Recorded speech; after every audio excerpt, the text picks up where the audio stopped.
Welcome to today's Daily Sit. Today, we'll be working to recognize our different brain networks.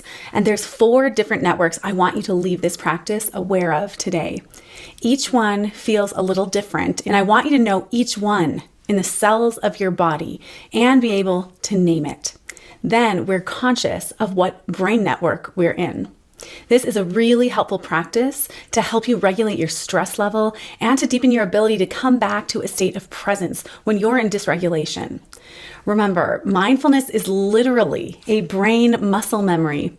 Every time you practice finding presence, you're deepening the neural pathways that will help you find a centered, regulated state. And you're disrupting the old neural pathways that send you into the same dysfunctional or unconscious loops over and over again. You can do today's practice seated, standing, walking, or lying down. Let's begin. Take a deep inhale in through your nose. Retain the breath at the top. And then slow exhale all the way down to the soles of the feet. Let's do that again. Draw that deep inhale in through your nose. Float at the top of the breath. And then exhale all the way down to the soles of your feet. Again, it's like we're coming home to ourselves, saying, yes, here I am. I'm right here in my body. And maybe a hand on your heart here. I'm here in my body. I am safe. I am home. Lovely.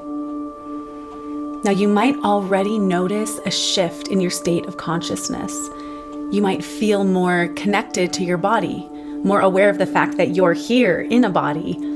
Maybe you can even feel the soles of your feet or the space around your heart. And I'm going to point out that if you are in this sensing part of your brain, you're not thinking. You're simply present and aware.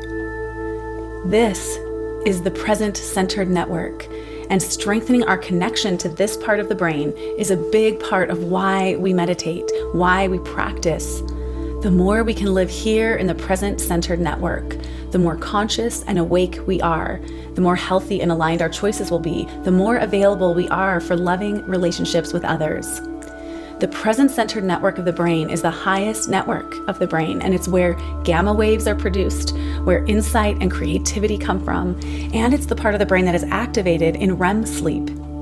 Just stay here and breathe for another moment and know consciously, this is what it feels like to be in the present-centered network, the highest functioning part of my brain. And really imprint the experience of it, the knowing of it in the cells of your body. Beautiful. Okay, now we're going to explore the lower mind. This is the survival part of your brain. And without consciousness, this is where most people are operating most of the time. See if you can recreate that mind state where you're kind of on this treadmill of thought. When your mind is busy and the voice in your head is just going on and on, this is what we call the default network. And it's like the default setting of our brain. This is where the untrained mind goes, the path of least resistance. Can you connect inwardly to this part of yourself? Let the mind just do that default thing it does and start to watch, observe, feel. What is it like to be in this default setting? It might feel or look like the ticker tape on CNN, like a voice or information that's just constantly running across the screen of our awareness. And this voice just drones on. And if we're able to observe it, we'll notice that it's very protective and very survival oriented. So it's constantly planning the next thing, constantly looking to the future, trying to prevent pain, or trying to create a story to explain our situation and give us a sense of control. Your default network might be highly critical. It might be rebellious. It might be self-loathing. But whatever the tone of your default network today, it's like this treadmill or ongoing commentary that really is exhausting when we sit with it and hold it up to the light. So just feel the energy of that default network in your mind, in the space of your head. How does it feel in my mind and body? What emotions or sensations does being in this default network create? Just stay here and breathe for another moment and know this is what it feels like to be in my default network, the lower functioning survival part of my brain, and really imprint the experience of it, the knowing of it in the cells of your body. Beautiful. For a moment, let's reground into the higher present-centered network. And you might already be there because as we start to witness what's happening inside from that observer place, it automatically pulls us back into that higher network. There's that wider sense of spaciousness, of compassion, of curiosity, and calm. Let's just touch back in and make that conscious. Really nice. Now we're going to explore one more network of the lower survival mind, and this is called the dorsal attention network. This network is trauma brain. It's part of your limbic system, your automatic freeze, fight, flight response. And I want you to see if you can connect to a time when you felt triggered, anxious, scattered, on edge, and just allow this part of your brain to take over. Notice how this part of the brain feels very reactive, and the whole body might tense up or go on high alert.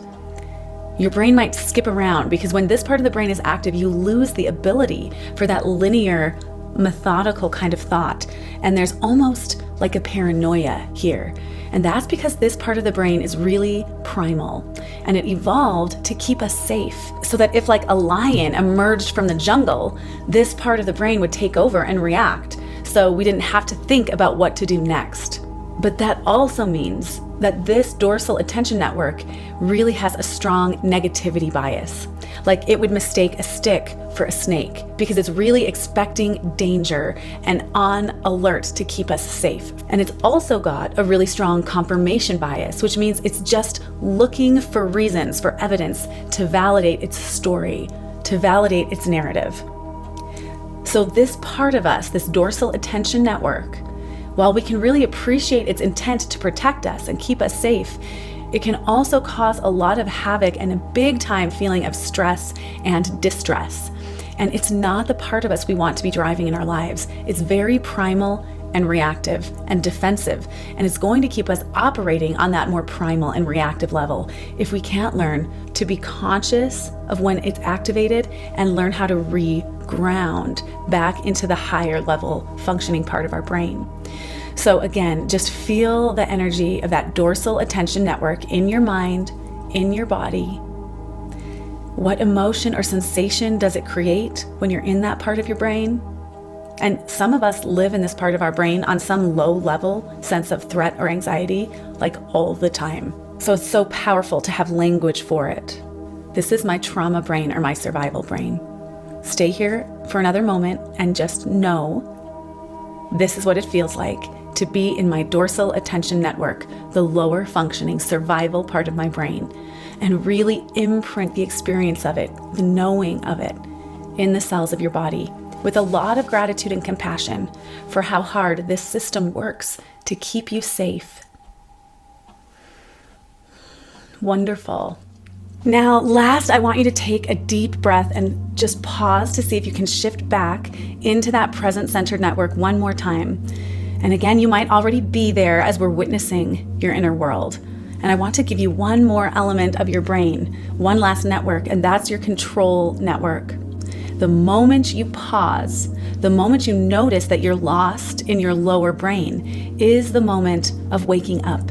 That is the moment of consciousness, becoming aware of itself. And in that moment, you shift into your control network. And now you can make a conscious choice. Am I going to continue in this unconscious survival mind pattern, or am I going to pause and get present? That's the control network. It's like the Viktor Frankl quote, between stimulus and response, there is a space.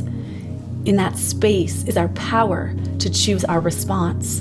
In our response lies our growth and our freedom. He's really talking there about this control network, this moment of becoming conscious of what's happening inside the mind.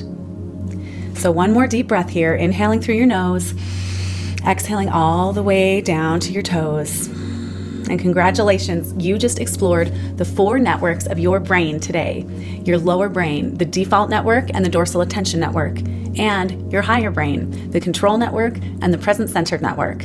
And your homework for this week is to really practice noticing in your daily life when you're in these different networks and seeing if you can use that mindful awareness to name what's happening, recenter yourself in the present moment. Great work today. See you next time.